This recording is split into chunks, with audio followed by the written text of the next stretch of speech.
मेरी लाइफ पूरी बदल चुकी है जब से यहाँ पे आई हूँ। पहले न जाने ड्रिंक करके इस दुनिया में लड़ते लड़ते अपने दोस्त से कैसे पहुँच गई। हाँ, मैं विक्की, इस दुनिया के सबसे अनलकी इंसान। पता नहीं मैंने ऐसा क्या गुनाह कर दिया था भाई, जो मेरी लाइफ ऐसी है। बचपन में मम्मा हमें डांटती रहती थी कि ये मत करो वो मत करो। मैं जैसा रहना चाहती थी वैसा रहना नहीं दिया कभी, लेकिन फिर भी मैं बहुत ज़्यादा ज़िद्दी हूँ। मैंने अपनी मम्मा की हर एक बात को टाला और अपनी तरह रहना सीखा। कैसे ना कैसे मेरी मम्मा ने मुझे एक्सेप्ट किया, बट थिंग्स गॉट चेंज यार। यहाँ आने के बाद में मैंने एक फ्रूट लिया, जिसके बाद में मुझे सर्वेंट बनना पड़ा फॉर नो रीज़न, मुझे नहीं पता क्यों। और मेरे दोस्त ऋषि, वैसे इतना ज़्यादा फ्रेंड नहीं है मेरा, बट फिर भी फ्रेंड तो है। ऋषि, निधि, आदित्य, ये तीनों लोग भी मेरे साथ यहाँ फंस गए। हाँ, अब मुझे दुश्मनी लोग या फिर दोस्ती करो, तुम फंस नहीं हो। ये फंस गई, ये फ्रूट लिए और ये लोग स्लेव बन गए। एटलीस्ट मैं तो सिर्फ काम करके सर्वेंट बनी, ये तो स्लेव बन गए।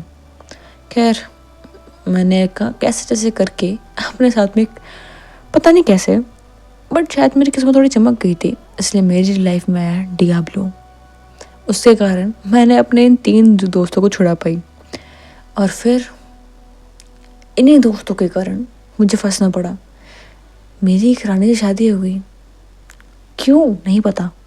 हाँ, वो बात अलग है कि पहली बार जब उसे देखा था तभी उससे प्यार हो गया था। वो बात अलग है कि मुझे डर भी बहुत लगता था उससे। तलवार रखती है मेरे गर्दन पे, डर तो लगेगा ना। खैर, इन सब के बाद में मुझे लगा कि अब सब कुछ ठीक हो जाएगा, लेकिन नहीं। फिर मुझे पता लगा मेरा मैजिक लेवल बहुत ज़्यादा लो है, मुझे मार्गरेटा से लड़ना पड़ा। एंड मैंने थिंग्स, उसके बाद में इस यूनिवर्सिटी में मैं आ गई, मैजिक यूनिवर्सिटी। क्यों नहीं पता, बस कहा तो आ गए। अब यहाँ मुझे मैजिकल की थ्योरी पढ़नी पड़ती है कि क्यों हम ये मैजिक यूज़ करते हैं, कैसे करते हैं, कितने फॉर्म्स होते हैं। मैं क्या करूँ इन सब का, मैं तो सिर्फ वाटर मैजिक के अलावा कोई मैजिक भी यूज़ नहीं कर सकती, तो मेरी किस काम के। कम ऑन यार, हम गेटिंग बोर हियर। पसंद की तब अच्छी लगी जब मैंने पहली बार अपनी वाइफ को अपने बारे में बताया, क्योंकि यहाँ सबको लगता था कि मैं एक लड़का हूँ। और सबको बताया कि सिर्फ मेरी वाइफ को, मधु को बताया कि मैं एक लड़की हूँ। मुझे लगा था कि वो मेरी जान ले लेंगी, बट आई एम सेफ। उन्होंने कुछ भी नहीं बोला। हाँ, वेल मैं सब कुछ क्यों सोच रही हूँ मुझे नहीं पता। वे कैसे अपने कमरे में लेटी लेटी सोच रही होती है और सो गई होती है। फिर उसके रूम पे नॉक होता है। विक्की नॉकिंग की आवाज़ सुन के समझ जाती है कि दरवाज़ा पे और कोई नहीं, उसकी वाइफ है मधु। तो वो खड़ी होती है, जैकेट पहनती है, दरवाज़ा खोलती है और इधर उधर देखती है कि दरवाजे के बाहर कोई नहीं था। वो दूर से देख लेती है कि मधु खड़ी है, उसे गुस्से में घूर रही है। तो वो देखती है कि घूर तो गुस्से में रही है, पर I think I need to follow her, क्योंकि मधु उसे घूरने के बाद में तुरंत मुड़ जाती है एंड जाने लग जाती है।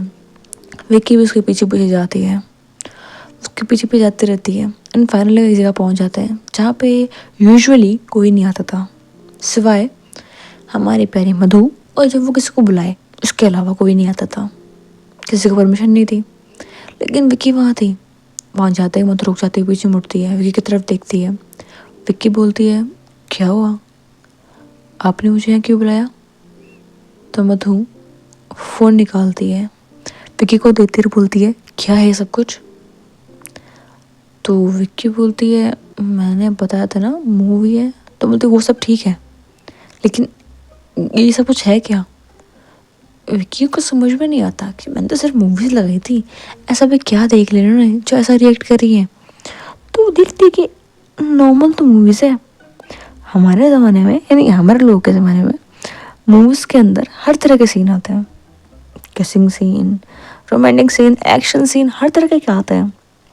तो ये क्या देख के ऐसा फैसिनेट हो रही है, क्योंकि शी इज लुक एंग्री।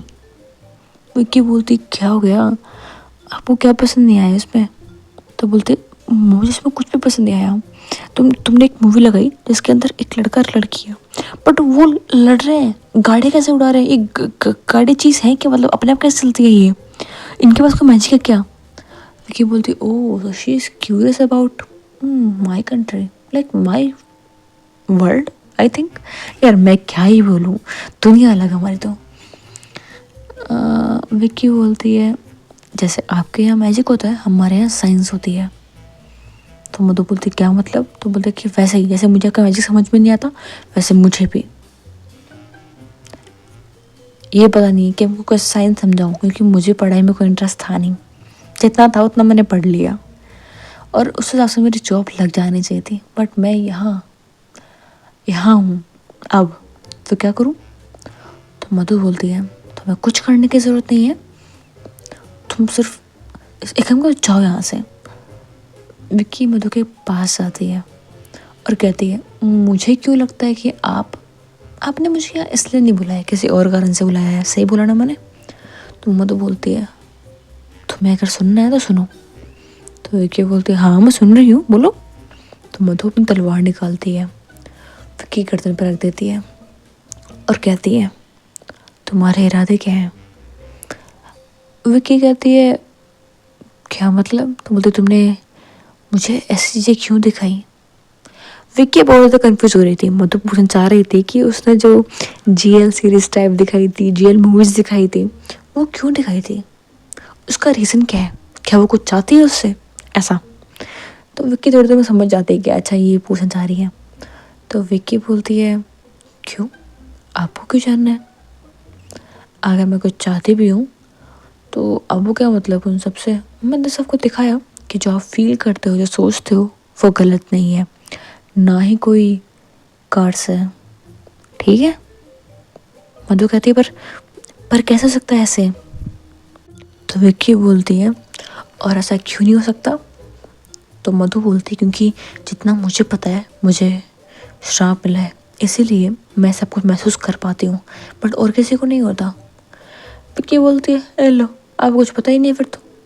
मधु बोलती है तुम कैसे बोल रही हो? तो बोलते अच्छा आपको लगता है कि सिर्फ आपको ऐसा महसूस होता है, सही बोला ना मैंने? तो बोलते हाँ। तो बोलते ठीक है चलो आपको कुछ दिखाती हूँ। ऐसा बोल के मधु का हाथ पकड़ते तो मधु बोलते दूर। तो बोलते ओके दूर ही हूँ। विक्की दूर हट जाती है और बोलती है क्या हो गया ऐसे? जब पहली बार किस कहता था तो दूर नहीं जा पा रही थी ना, पास में नहीं आने दे रही, क्या ही करूँ मैं इसका। छोड़ो, मैडम कंफ्यूज है क्योंकि इनके लिए तो बहुत ज़्यादा बड़ी बात होगी। खैर वो उसे कहीं लेके जाती है। वो ज़्यादा दूर नहीं था, वो गर्ल्स हॉस्टल के पास में था जहाँ पे गर्ल्स घर रहती थी ऑफकोर्स। तो वो दिखाती है दूर से और कहती है अपना मैजिक यूज़ करोगी? तो वो तो क्या मतलब? तो बोलते कि एक काम करो, जिस कमरे की तरफ इशारा करती हूँ मैजिक से देख सकती हूँ वहाँ पे क्या चल रहा है। तो बोलते कि पर ऐसा करना क्यों है?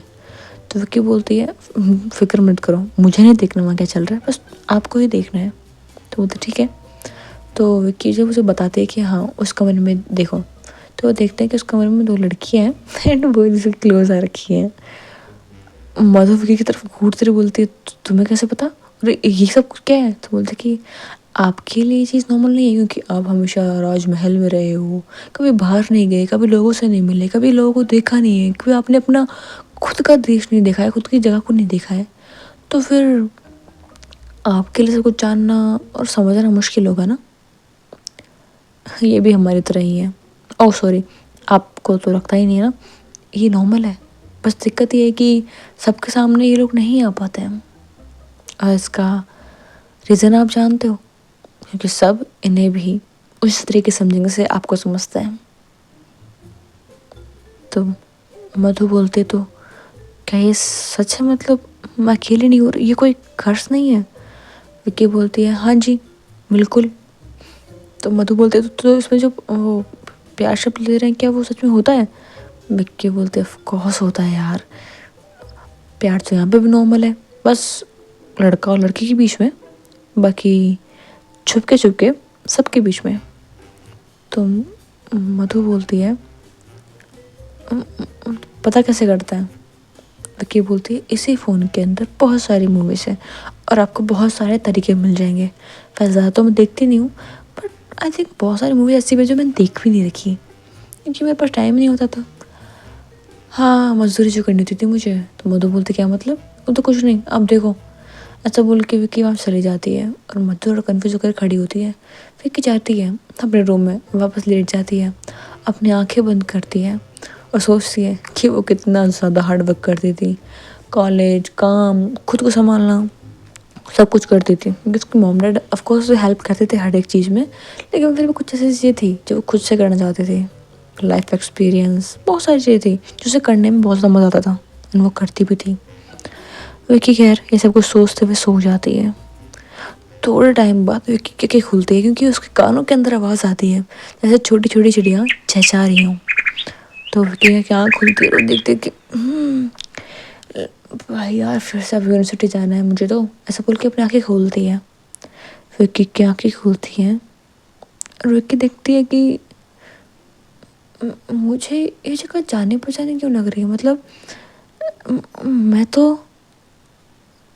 मैं तो हॉस्टल में सोई थी ना, और मेरे बेड के पास में यूना का बेड था, बट ये तो सिंगल बेड है, मतलब एक ही बेड है यहाँ पे, और ये रूम ये तो मेरा है।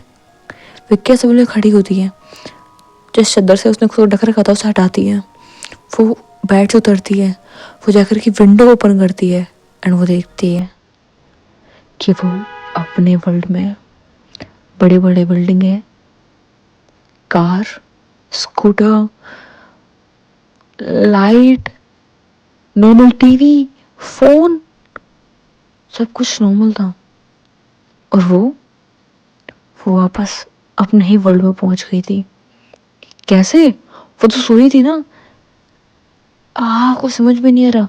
ऐसा बोल के विक्की बैठ जाती है, अपना सर पकड़ लेती है, सर दर्द करता है उसका, वो सर को पकड़ के बैठी थी, बस सर दर्द इतना कर रहा था कि समझ में कुछ नहीं आ रहा था उसे। वो बैठे बैठे बस वहीं वक्त गुजारती रहती है। कुछ मिनट बाद में वो थोड़ा होश में आती, सोचती कि टाइम क्या हुआ है।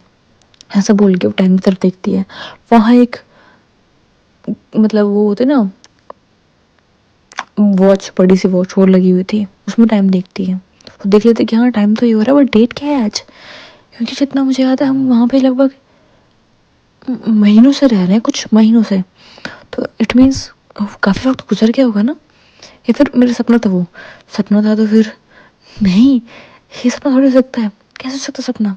ऐसा बोल के खड़ी होती है, वो देखती है कि फ़ोन का है मेरा, उसे फ़ोन नहीं मिल रहा होता है। उसे याद आता है कि इसने फ़ोन मधु को दिया था, तो अकॉर्डिंग टू दैट मधु के पास फ़ोन होना चाहिए ना, उसके पास नहीं। तो तुरंत नीचे जाती है, अपने रूम से निकलती है, नीचे जाती है, दरवाज़ा खोलती है, बाहर जाती है, एंड बाहर जाने के बाद वो आसपास देख रही होती है। नीचे एक शॉप खुली हुई होती है, उनसे पूछती है अंकल टाइम क्या हुआ है। तो कहते हैं कि टाइम तो बेटा पता था टाइम कितना हो रहा है उसे, 11-12 बज रहा होता है, तो पता टाइम तो इतना हुआ है। तो डेट पूछती है, अंकल डेट बताते हैं। विक्की की आंखें बड़ी हो जाती हैं, वो हैरान वहाँ खड़ी होती है, क्योंकि ये वही डेट थी जिस दिन विक्की और उसके फ्रेंड उस दूसरे वर्ल्ड में पहुंच गए थे। विक्की को समझ में नहीं आ रहा था कि अचानक से उस वर्ल्ड में पहुंच जाना, फिर वापस अपने वर्ल्ड में आ जाना, क्या है सब कुछ।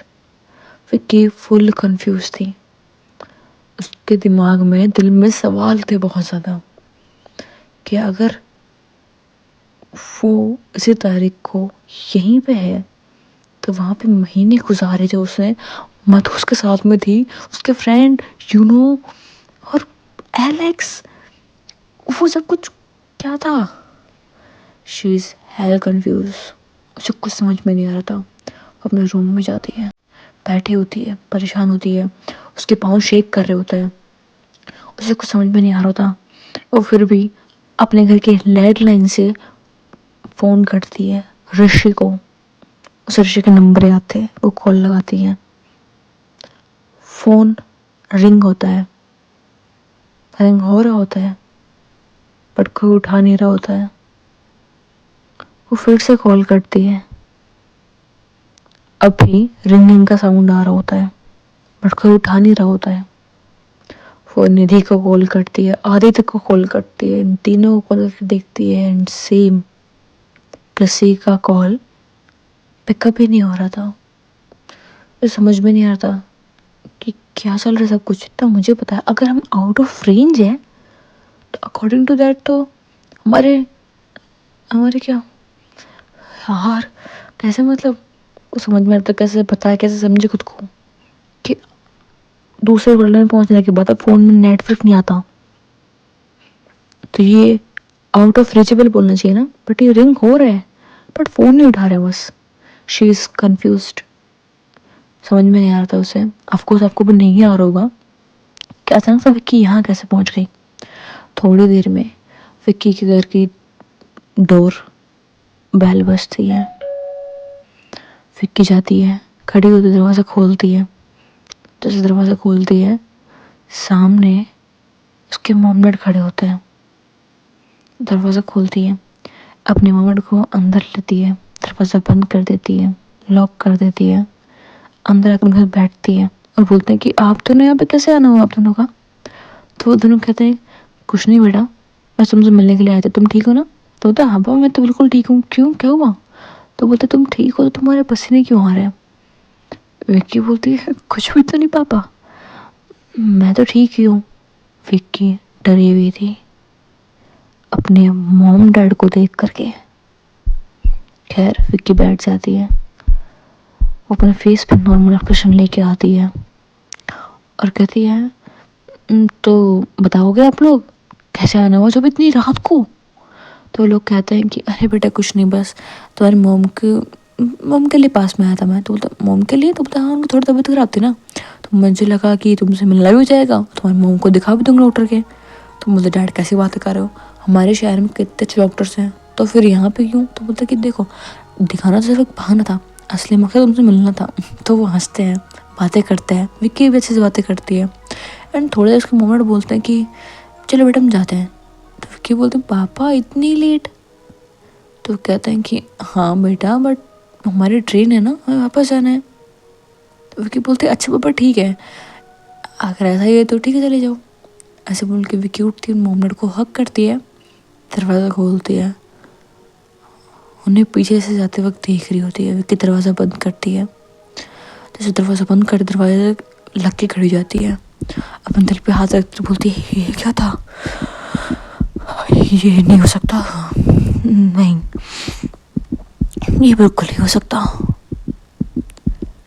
मैं सोच रही हूँ वो हो ही नहीं सकता, ये तो ये पॉसिबल नहीं है। विक्की विक्की जो तू देख रही हो बिल्कुल गलत है। विक्की की आंखों में आंसू थे और डरी भी थी, उसके रोंगटे खड़े हो गए थे। विक्की की आंखें आंखें लाल थी और वो कांप रही थी। वो उसके पास कुछ इस तरीके से आ रही थी। विक्की तो क्लास सोच रही है ऐसा कैसे सकता है, तू अब अपने शहर में वापस नहीं आई है, तो अपनी दुनिया में वापस नहीं आई है, तू किसी और दुनिया में आई है। फिर से मैं किसी और दुनिया में, और ये दोनों तो बिल्कुल मेरे रियल मॉम डैड जैसे हैं। मुझे अच्छे से उनका चेहरा याद है, मैं ये चेहरे कभी नहीं भूल सकती, कभी भी नहीं। मैं कैसे भूल सकती हूँ अपने मॉम डैड को, उनके साथ में मैंने हर एक वो पल गुजारा है, अपनी आंखों के सामने उन्हें मरता हुआ देखा है। ये मेरी मासी नहीं है, जिन्हें मैं माँ बोलती हूँ वो नहीं थी ये मेरे मरे माँ बाप थे। बट कैसे, मैं गारंटी के साथ बोल सकती हूँ, मैंने जिस दिन अंकल से मिली वो तो मैंने पहली बार देखे थे, पर शायद मैंने कभी ध्यान नहीं दिया था उन पे, इसलिए। बट मेरे मॉम डैड वो वापस अंदर कैसे सकता है, उन्हें मैंने खुद मरते हुए देखा था अपनी दोनों आंखों से। मैं वो दिन कभी नहीं भूल सकती, वो दिन मुझे आज भी सताता है। विक्की विक्की तो क्या क्या हो रहा था साथ में सब कुछ। Vicky this is not possible,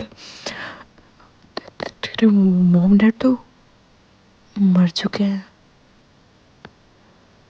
और तू इतने महीने से किसी और वर्ल्ड में थी, लेकिन सेम डेट सेम टाइम तेरे में से अभी भी ड्रिंकिंग की स्मेल आ रही है। मैं भी ड्रिंक करके आई हूँ, but I am not drunken, और मैं किसी और वर्ल्ड में हूँ। What the hell, bro? What the hell is happening with me? Or why is happening with me? I can't get it. I never will be. Why is happening only with me? ऐसा बोलते ही विक्की चुप हो जाती है।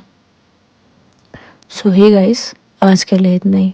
Hope कि आपको ये कहानी इंटरेस्टिंग लग रही होगी, एटलीस्ट अब तो लग रही होगी। अगर आपको ये कहानी पसंद आ रही है तो प्लीज़ वीडियो को लाइक कर देना और चैनल को सब्सक्राइब कर देना। मिलते नेक्स्ट पार्ट में with new twists and turns, romance and love. Hope guys आप लोग ठीक होंगे and you love this part, I know, maybe. चलो bye.